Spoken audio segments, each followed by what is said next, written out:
الحمد لله رب العالمين والصلاة والسلام على سيدنا محمد وعلى آله وأصحابه أجمعين أما بعد قال الله تعالى في القرآن العظيم والفرقان الحميد أعوذ بالله من الشيطان الرجيم بسم الله الرحمن الرحيم لقد كان لكم في رسول الله أسوة حسنة صدق الله العلي العظيم எல்லா புகழும் அல்லாஹ் ஜல்ல ஷானஹு தஆலா ஒருவனுக்கே உரித்தாகட்டுமாக. அல்லாஹ்வின் அன்பும் அருளும் சத்திய தூதர் சன்மார்க்க போதகர் ஹஜ்ரத் முஹம்மது ரசூலுல்லாஹ் ஸல்லல்லாஹு அலைஹி வஸல்லம் அவர்களின் மீதும் அவர்களின் வழிமுறையை வழுவாது நழுவாது பின்பற்றி வாழ்ந்து மறைந்த உத்தம சத்திய சஹாபாக்கள், தாபீன்கள், தபா தாபீன்கள் மீதும் குறிப்பாக இங்கு வீற்றிருக்கிற நம் எல்மேர்களின் மீதும் நீங்கா நிலவட்டுமாக. ஆமீன். அன்பிற்குரிய அல்லாஹ்வின் நல்லடியார்களே, ரப்புல் ஆலமீன் அல்லாஹ் ஜல்ல ஷானஹு தஆலாவால் ஒவ்வொரு மனிதனுக்கும் வழங்கப்பட்டிருக்கக்கூடிய 3 பருவங்களில் குழந்தை பருவம், இளமை பருவம், முதுமை பருவம், இந்த 3 பருவங்களிலே இளமை பருவம் என்கிற அந்த பருவம் ஒவ்வொரு மனிதனுடைய வாழ்க்கையிலும் மிக முக்கியமான இடத்தை வகிக்கிறது. குழந்தை பருவத்தையும் முதுமை பருவத்திற்கும் இல்லாத மிகப்பெரிய ஒரு ஆற்றலை ரப்புல் ஆலமீன் இளமை பருவத்திற்கு அல்லாஹ் வழங்கி இருக்கிறார். ஒரு இளைஞன் இந்த உலகத்திலே அவன் வாழுகிற காலங்களிலே அந்த இளமை பருவத்திலே சமூக சிந்தனையோடு, சமூக முன்னேற்றத்தை பற்றிய தூர நோக்கு சிந்தனையோடு, தீனுடைய தொடர்போடு அவன் இந்த இளமை பருவத்தை நடாத்தினான் என்று சொன்னால், அவன் சார்ந்திருக்கக்கூடிய குடும்பத்தையும் அவன் சார்ந்திருக்கக்கூடிய சமூகத்தையும் உலகத்தினுடைய உச்சிக்கு கொண்டு செல்ல முடியும் என்பதில் மாற்று கருத்துக்கு இடமில்லை. சாதாரணமாக நாம் நினைக்கிறோம், இளமை பருவத்திற்கு மிகப்பெரிய ஒரு உந்து சக்தியை, மிகப்பெரிய ஒரு வலிமையை, மிகப்பெரிய ஒரு ஆற்றலை அல்லாஹ் வழங்கி இருக்கிறார். அது குழந்தை பருவத்திலும் இருக்காது, முதுமை பருவத்திலும் இருக்காது. தீனுடைய தொடர்போடு ஒரு இளைஞனுடைய சிந்தனை சரியான முறையிலே, சீரான பாதையிலே இருந்தது என்று சொன்னால், அது அவனுக்கு மாத்திரமல்ல, அவன் குடும்பத்தையும் சமூகத்திலே உயர்ந்த நிலைக்கு கொண்டு வர முடியும். அதே நேரத்திலே அவன் சார்ந்திருக்கக்கூடிய சமூகத்தையும் சரியான உயரத்திற்கு உலகத்தினுடைய பார்வையிலே கொண்டு வர வைக்கக்கூடிய மிகப்பெரிய ஒரு ஆற்றல் இளமை பருவத்திற்கு இருக்கிறது. ஒரு இளைஞன் அவன் மனது வைத்தால் ஒரு குடும்பத்தை சரியான பாதையிலே கொண்டு செலுத்தி விடலாம், நேரான பாதையிலே கொண்டு போய் விடலாம். ஆனால் அந்த இளைஞனுடைய சிந்தனை, அவனுடைய தூர நோக்கு பார்வை, அவனுடைய அந்த சிந்தனையினுடைய தொலைநோக்கு என்பது தீனுக்கு அப்பாற்பட்டதாக இருந்தால் அந்த குடும்பத்தினுடைய நிலை கேள்விக்குறிதான். அதே போன்றுதான் ஒரு இளைஞன் சமூக சிந்தனையில இருக்கிறான், சமூகத்தின் மீது அக்கறை கொள்கிறான், சமூகத்தை சரியான பாதையிலே கொண்டு போய் சேர்க்க வேண்டும் என்று விரும்புகிறான். அதற்கான பணிகளிலே தீனுடைய தொடர்புடன் அவன் செயல்பட்டான் என்று சொன்னால், அவன் சார்ந்திருக்கக்கூடிய சமூகத்தை உலகத்தினுடைய உச்சியிலே கொண்டு போய் வைக்க முடியும் என்பதற்கு நபிகள் ஸல்லல்லாஹு அலைஹி வஸல்லம் அவர்களினுடைய இளமை பருவம், நபியினுடைய இளமை காலம் மிகச்சிறந்த முன்மாதிரியாக இருந்து கொண்டிருக்கிறது. சாதாரணமாக நாம் இன்றைக்கு கடந்து செல்கிறோம். நபி அவர்களுடைய வரலாறு தானே, நபி அவர்களுடைய வரலாறுகள் தானே, கேட்கப்பட்ட செய்திகள் தானே, பேசப்பட்ட செய்திகள் தானே, வருடந்தோறும் நபியை பற்றி பேசிக்கொண்டே இருக்கிறோம் என்ற சிந்தனையிலே நம்முடைய சிந்தனைகள் இருக்கக்கூடாது. நபியினுடைய வாழ்க்கையிலே நடைபெற்ற ஒவ்வொரு நிலையும் இன்றைய நிதர்சன வாழ்க்கையிலே நமக்கு மிகச்சிறந்த முன்மாதிரியாக இருந்து கொண்டிருக்கிறது. நபிகள் ஸல்லல்லாஹு அலைஹி வஸல்லம் அவர்களுடைய இளமை பருவத்திலும் இருந்தும் நமக்கு முன்மாதிரிகள் கிடைக்கப் பெறுகிறது. நபியினுடைய வாழ்க்கையினுடைய துவக்கம் முதல் இறுதி வரை நமக்கு எப்படி மிகச்சிறந்த வழிகாட்டியாக முன்மாதிரியாக இருக்கிறதோ, அதே போன்றுதான் நபியினுடைய இளமை பருவமும் நமக்கு மிகச்சிறந்த முன்மாதிரியாக இருக்கிறது. நபிகள் ஸல்லல்லாஹு அலைஹி வஸல்லம் அவர்களுடைய இளமை பருவத்திலே 2 சிந்தனைகள் அவர்களிடத்திலே இருந்தது. 2 சிந்தனைகள் இருந்தது. ஒன்று சமூக பணி, சமுதாய அக்கறை நபியிடத்திலே இருந்தது. நபியாக ஆகுவதற்கு முன்னரும் இருந்தது, ஆனதற்கு பின்னரும் இருந்தது.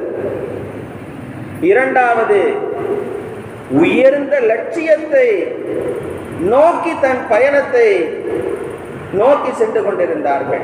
உயர்ந்த லட்சியத்தை நோக்கிய பயணம் என்பது நபியினுடைய வாழ்க்கையிலே அமைந்திருந்தது. நபிகள் ஸல்லல்லாஹு அலைஹி வஸல்லம் அவர்களுடைய இளமை பருவத்திலே இருந்த இந்த சமூக பணியும் சமூக அக்கறையும் உயர்ந்த லட்சியத்தை நோக்கிய பயணமும் மிகச்சிறந்த வெற்றிகளை, மிகச்சிறந்த வரலாறுகளை நமக்கு பாடமாக தந்திருக்கிறது. அந்த வரலாறுகளை ஒரு இளைஞன் படித்து அவைகளை பாடமாக எடுத்து தன் வாழ்க்கையில் அவைகளுக்கான நடைமுறைகளை சாத்தியப்படுத்துகிற போது நாமும் நம் குடும்பத்தை உயர்ந்த நிலைக்கு கொண்டு வர முடியும், நம் சமூகத்தை உயர்ந்த நிலைக்கு அழைத்து செல்ல முடியும் என்பதிலே மாற்று கருத்துக்கு இடமில்லை. நபிகள் ஸல்லல்லாஹு அலைஹி வஸல்லம் அவர்கள் நபியாக ஆகப்படுவதற்கு முன்னர் மக்கமா நகரத்திலே பல்வேறு விதமான கொடுமைகள், பல்வேறு விதமான அநீதிகள், பல்வேறு விதமான தொல்லைகள் நிகழ்ந்து கொண்டே இருந்தது. காலப்போக்கிலே நாளொரு மேனியும் பொழுதொரு வண்ணமுமாக இந்த தொல்லைகளுக்கு குறைவு இல்லாமல் நிறைவாக சென்று கொண்டே இருந்தது. ஜுபைர் இப்னு முத்இம் என்று சொல்லப்படக்கூடிய, அப்துல்லாஹ் இப்னு ஜதஆன் என்று சொல்லப்படக்கூடிய குறைஷி கோத்திரத்தை சார்ந்த மதிப்புமிக்க ஒரு மனிதர். அந்த மனிதருடைய இல்லத்திலே ஒரு கூட்டம் ஏற்பாடு செய்யப்படுகிறது. குறைஷி கோத்திரத்தில் இருந்த மிகப்பெரிய நபியினுடைய குடும்பத்தை சார்ந்தவர்கள் அங்கே கலந்து கொள்கிறார்கள்.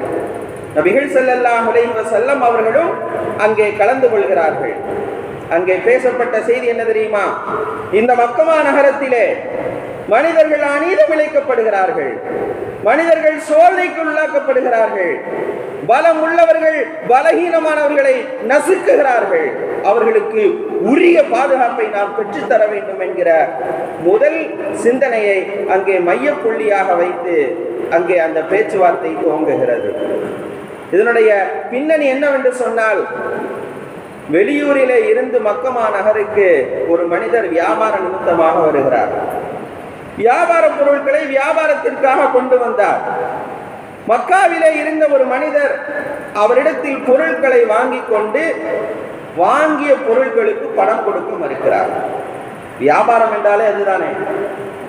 நமக்கு தேவையான பொருட்களை நாம் கேட்க வேண்டும், அவர்கள் சொல்லுகிற விலைக்கு நாம் வாங்க வேண்டும். வியாபாரி அங்கே நஷ்டம் ஏற்படுகிறது. நபிகள் ஸல்லல்லாஹு அலைஹி வஸல்லம் அவர்கள் நபியாக ஆக்கப்படவில்லை. குறைஷி குலத்தை சார்ந்த மூத்தவர்களிடத்திலே, பெரியவர்களிடத்திலே அங்கே அந்த கருத்து அவர்களுடைய காதிலே கொண்டு போய் அந்த செய்தியை சொல்லப்படுகிறது. மக்காவிற்கு வியாபாரத்திற்காக வந்தவர் நசுக்கப்படுகிறார், ஒடுக்கப்படுகிறார், அவருடைய லாப நஷ்டங்கள் அங்கே பாதிக்கப்படுகிறது என்று சொன்னபோதுதான் இந்த நிகழ்வை பின்னணியாக வைத்து இந்த கூட்டம் அங்கே ஏற்பாடு செய்யப்படுகிறது. நபிகள் ஸல்லல்லாஹு அலைஹி வஸல்லம் அவர்கள் அந்த கூட்டத்திலே கலந்து கொண்டார்கள். அங்கே இறுதியாக இப்படி முடிவு செய்யப்பட்டது, ஹில்ஃபுல் ஃபுதூல் என்று சொல்லி அந்த ஒப்பந்தத்திற்கு பெயர் வைக்கப்பட்டு அங்கே மக்கமா நகரத்தில் இருக்கக்கூடியவர்கள் வெளியூரில் இருந்து வந்தாலும் அல்லது மக்காவில் இருக்கக்கூடியவர்கள் பாதிக்கப்பட்டாலும் அவர்களுக்காக அந்த பிரச்சனைகளிலே நாம் முன்னின்று அவர்களுக்கு சரியான தீர்வை பெற்று தர வேண்டும். நபிகள் ஸல்லல்லாஹு அலைஹி வஸல்லம் அந்த கூட்டத்திலே கலந்து விட்டு சொன்னார்கள், அந்த கூட்டத்திலே நான் நபியாக ஆக்கப்படுவதற்கு முன்னர் கலந்து கொண்ட அந்த சிந்தனை என்பது எனக்கும் ஒரு வாய்ப்பு கிடைத்தது. அந்த வாய்ப்பை செந்நிற ஒட்டகைகள் எனக்கு கிடைப்பதை விட நான் பெருமையாக கருதுகிறேன் என்றார்கள் பெருமான் ஸல்லல்லாஹு அலைஹி வஸல்லம். நாம் கவனிக்க வேண்டிய செய்தி இதுதான். இறைவனுடைய புறத்திலிருந்து நபியாக 40 வயதிலே ஆக்கப்படுவதற்கு முன்னரே நபியிடத்திலே அழகிய குணங்கள் இருந்தது, சமூகத்தின் மீது அக்கறை இருந்தது, சமூகத்தை சரியான வழியிலே கொண்டு செல்ல வேண்டும் என்ற நேர்த்தியான தன்மை இருந்தது. அநீதம் இழைக்கப்பட்டவர்களுக்காக நாம் முன்னின்று போராட வேண்டும் என்ற, களப்பணி செய்ய வேண்டும் என்ற, சோசியல் சர்வீஸ் என்று சொல்லப்படக்கூடிய சமூக பணியிலே நபி அவர்களுடைய இளமை பருவத்திலே தன்னை தானாகவே ஈடுபடுத்தினார்கள் என்பதை இந்த வரலாறுகள் நமக்கு எடுத்து காட்டுகிறது. அதை பின்னாளிலே நபியாக ஆக்கப்பட்டதற்கு பின்னர் பெருமையோடு நினைவு கூறுகிறார்கள். அந்த ஒப்பந்தத்திலே பங்கேற்பதற்கான எனக்கு வாய்ப்பு கிடைத்ததை நான் மகத்தான பாக்கியமாக கருதுகிறேன். எனக்கு அப்படி ஒரு சூழல் கிடைத்தது, அந்த வாய்ப்பை நான் பயன்படுத்தி கொண்டேன் என்று இன்றைய இளைஞர்களுக்கு நபி அவர்கள் சொல்லுகிற மிகச்சிறந்த ஒரு பாடம், என் வாழ்க்கையை நீங்கள் படித்து பாருங்கள். என் வாழ்க்கையில் எனக்கு ஏற்பட்ட அந்த அனுபவம், எனக்கு ஏற்பட்ட வாய்ப்பு உங்களுக்கு கிடைத்தால் அதை சரிவர நீங்கள் பயன்படுத்திக் கொள்ளுங்கள். சமூகத்திற்காக, குடும்பத்திற்காக உங்களுடைய சிந்தனைகளை இளமை பருவத்திலே அதற்காக நீங்கள் செலவழியுங்கள். உங்கள் குடும்பமும் சமூகமும் உயர்ந்து நிற்கும் என்பதை தன் வாழ்க்கையினுடைய வார்த்தையாக மட்டுமல்ல நடைமுறைப்படுத்தியும் அதை காட்டிவிட்டு சென்றிருக்கிறார்கள். ஒரு இளைஞனிடத்திலே இந்த சமூக பணி, சமூக அக்கறை என்பது இருந்தது என்று சொன்னால் அது அவன் குடும்பத்தையும் உயர்த்தும், சமூகத்தையும் உயர்த்தும். இரண்டாவது, உயர்ந்த லட்சியம் என்பது அங்கே இருக்க வேண்டும். நபிகள் ஸல்லல்லாஹு அலைஹி வஸல்லம் அவர்களுடைய இளமை பருவத்திலே அந்த சிந்தனையோடு அவர்கள் நடந்தார்கள். மதீனாவிற்கு ஹிஜ்ரத் செல்கிற அந்த காட்சி பல முறை நாம் வரலாறுகளை கேள்விப்பட்டிருக்கிறோம். மிக நீண்ட நெடிய சம்பவம், தேவையான அளவு மாத்திரம் சுருக்கமாக சொல்லி முடிக்கிறேன். சுராக்கத் இப்னு மாலிக் நபி அவர்களை பின்தொடர்கிறார். அல்லாஹ்வுடைய அனுமதியின் பெயரில் அபூபக்கர் சித்தீக் ரலியல்லாஹு தஆலா அன்ஹு அவர்களோடு ஹிஜ்ரத்துடைய பயணத்திலே நபி அவர்கள் இருந்தபோது 100 செந்நிற ஒட்டகைகள் நபியினுடைய தலைக்கு அங்கே பரிசாக அறிவிக்கப்பட்ட போது அதை சுராக்கத் இப்னு மாலிக் பெற வேண்டும் என்ற ஆசையிலே, ஆர்வத்திலே நபி அவர்களை பின்தொடர்கிறார். நபி இருக்கக்கூடிய செல்லக்கூடிய திசைகளை அவர் கண்டறிந்து நபியை பின்தொடர்கிற போது அபூபக்கர் சித்தீக் ரலியல்லாஹு தஆலா அன்ஹு சொன்னார்கள், நபி அவர்களிடத்திலே சுராக்கா பின்தொடர்கிறார் என்று சொன்னபோது 2 முறை அவருக்கு மன்னிப்பை கொடுத்தார்கள் பெருமான் ஸல்லல்லாஹு அலைஹி வஸல்லம்.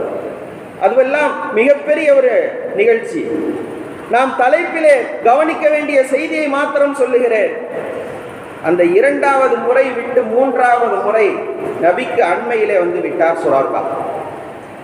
முதல்ல வந்தது செந்திர ஒட்டகைகளை பெற வேண்டும் என்ற நோக்கத்திலே 2 தடவை மன்னிப்பை வழங்கி விட்டார்கள். மூன்றாவது முறையாக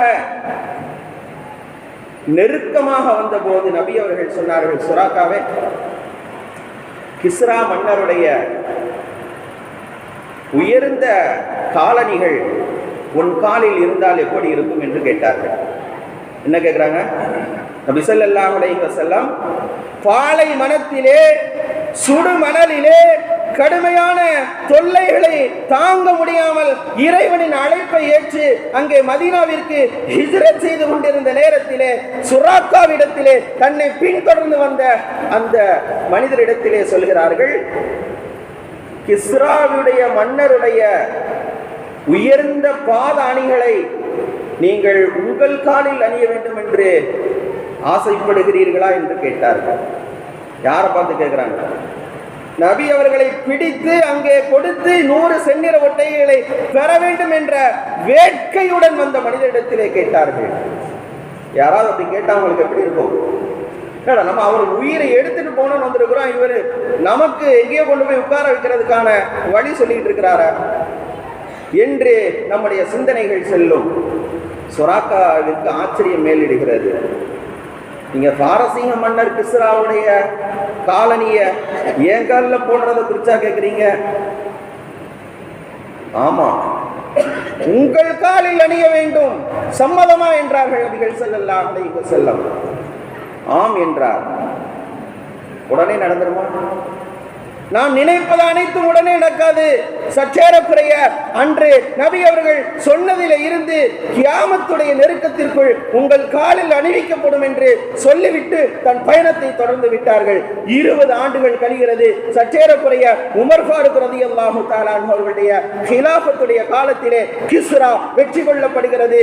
அந்த அரசருடைய பாத அணிகள், உயர்ந்த காலணிகள் மஸ்ஜிது நபவிக்கு கொண்டு வரப்பட்டு அங்கே சுராக்கா இஸ்லாத்திலே இணைந்திருந்தார். அவரை அழைக்கப்பட்டு மஸ்ஜிது நபவியிலே உமர் ரலியல்லாஹு தஆலா அன்ஹு அவர்களுடைய கரத்தால் அங்கே அவருடைய பாத அணிகளுக்கு கிஸ்ரா மன்னருடைய அந்த விலை உயர்ந்த காலணிகள் சுராக்காவினுடைய காலிலே அமைக்கப்பட்டது.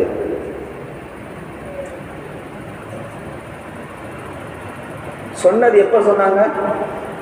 நபிகள் ஸல்லல்லாஹு அலைஹி வஸல்லம் ஹிஜ்ரத்துடைய பயணத்திலே சொன்னார்கள். ஆனால் அது எப்போது நடந்தது? 20 ஆண்டுகள் கழித்து தான் நடந்தது. அப்படியானால் நபி அவர்கள் இளமையாக இருக்கிற போதே கிஸ்ராவினுடைய அந்த பகுதிகளுக்கும் இஸ்லாம் சென்றடைய வேண்டும் என்கிற தீவிர வேட்கையிலே அந்த சமூக பணியிலே அவர்கள் களப்பணியாற்றியதன் காரணமாக சஹாபாக்களின் மூலமாக அவர்கள் மறைவிற்கு பின்னரும் 20 ஆண்டு காலங்களுக்கு பின்னர் நபி அவர்களுடைய அந்த லட்சியம் அங்கே நிறைவேற்றப்பட்டதை வரலாறுகளின் வாயிலாக நாம் பார்க்கிறோம். சாதாரணமாக இவைகள் எல்லாம் கேட்டுவிட்டு கடந்து செல்கிறோம். ஆனால் ஒவ்வொரு அங்க அசைவும் நபியினுடைய வாழ்க்கையிலே மிகச்சிறந்த முன்மாதிரிகளாக இன்றைக்கும் ஜொலித்துக் கொண்டிருக்கிறது என்பதை நாம் கவனத்தில் கொள்ள கடமைப்பட்டிருக்கிறோம். இளைஞர்கள் இந்த நபியினுடைய வரலாறுகளை படிக்கிற, பேசுகிற, கேட்கிற இந்த நேரங்களிலே ஒரு உடன்படிக்கை எடுத்துக்கொள்ள வேண்டும். நபி அவர்கள் இளமை பருவத்திலே செய்த களப்பணியையும் உயர்ந்த லட்சியத்தையும் என் வாழ்க்கையிலும் நாம் எடுத்துக்கொள்வேன் என்ற இந்த இரண்டையும் நாம் எடுத்து இளைஞர்கள் செயல்பட ஆரம்பித்து விட்டால் அல்லாஹ் இந்த இளமை பருவத்திற்கென்று தனி ஆற்றலை கொடுத்திருக்கிறான், தனி திறமையை கொடுத்திருக்கிறான், தனி பவரை கொடுத்திருக்கிறான். நபியினுடைய வரலாறு காலம் முழுவதும் பேசப்பட்டாலும் ஒவ்வொரு வரலாறுகளிலும் ஒவ்வொரு பக்கங்களிலும் ஆயிரம் வரலாறுகள், ஆயிரம் முன்மாதிரிகள். குமான் ஸல்லல்லாஹு அலைஹி வஸல்லம் அவர்களுடைய மிகச்சிறந்த முன்மாதிரியாக இந்த வரலாறுகள் இருந்து கொண்டிருக்கிறது. இளைஞர்கள் இவைகளை கவனத்திலே நாம் எடுத்து செயல்படுகிற போது நம் குடும்பத்தையும் உயர்நிலைக்கு கொண்டு வர செய்ய முடியும், நம் சமூகத்தையும் உயர்ந்த நிலைக்கு கொண்டு வர செய்ய முடியும். தூர நோக்கு சிந்தனை.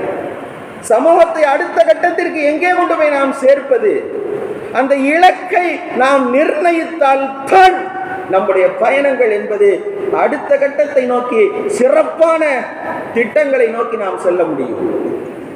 திட்டமே இல்லை, லட்சியமே இல்லை. தினமும் பொழுது விரிகிறது, சூரியன் வருகிறது, சூரியன் மறைகிறது, நாம் ஏதோ தொழுகிறோம், ஜக்காத் கொடுக்கிறோம், நாம் நல்லவைகளை செய்கிறோம் என்று இருந்து விட்டால் நபி அவர்களுடைய இந்த முன்மாதிரிகளை எல்லாம் யார் பொறுப்பெடுத்துக் கொள்வது? அவைகளுக்கான வழிகாட்டல்களை நினைவுபடுத்துவது, அவைகளை களப்பணியாக நாம் செயல்படுத்துவது என்கிற இரண்டும் ஒன்று சேருகிற போது நாம் எதிர்பார்க்கிற சமூகம் என்பது உயரும் என்பதிலே மாற்று கருத்துக்கு இடமில்லை. இன்றைக்கு உலகத்திலே சஹீஹுல் புகாரி நாம கேள்விப்பட்டிருக்கிறோம்ல, குர்ஆனுக்கு அடுத்த அந்தஸ்து சஹீஹுல் புகாரி. குர்ஆனுக்கு அடுத்த அந்தஸ்து. நிறைய ஹதீஸ் கிதாபுகள் இருந்த போதிலும் அது ஏன் முதலிடத்தை பிடிக்கிறது தெரியுமா? பல காரணங்கள் சொல்லப்படலாம்.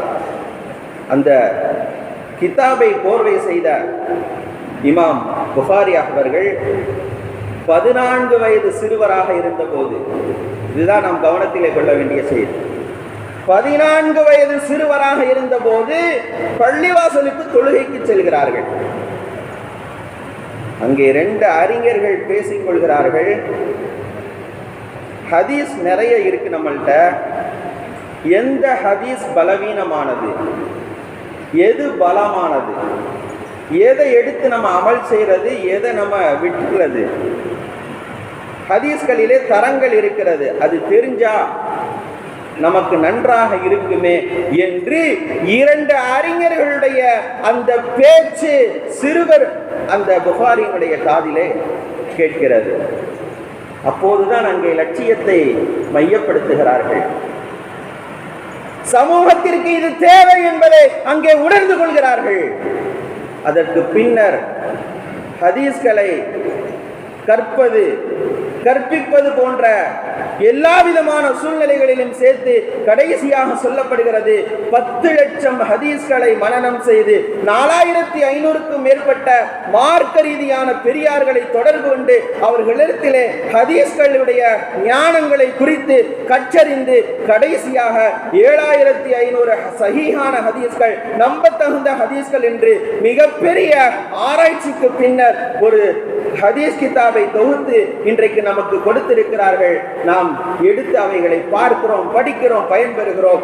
இந்த அனைத்திற்குமான முன்மாதிரி அங்கே நபிகள் ஸல்லல்லாஹு அலைஹி வஸல்லம் அவர்களுடைய இலட்சியம் இருந்ததை போன்று 14 வயதிலே அவர்களிடத்திலே ஏற்பட்ட அந்த தூரநோக்கு சிந்தனை, சமுதாயத்திற்காக நாம் எதை செய்ய வேண்டும் என்கிற அந்த சிந்தனையினுடைய விளைவுதான் பிற்காலத்திலே இன்றைக்கும் இனி கியாமத்து வரைக்கும் அந்த நூல் என்பது நம்முடைய குர்ஆனுக்கு அடுத்த அந்தஸ்தை வகிக்கக்கூடிய அளவிற்கு மிகச்சிறந்த ஒரு இடத்தை அந்த ஹதீஸ் நூல் பெற்றிருக்கிறது என்று சொன்னால் அதற்காக புகாரி அவர்கள் செய்த தியாகங்கள், சிரமங்கள் ஒன்றல்ல இரண்டல்ல, ஏராளமான செய்திகள் அத்தனையும் அவர்கள் ஏற்றுக்கொண்டார்கள்.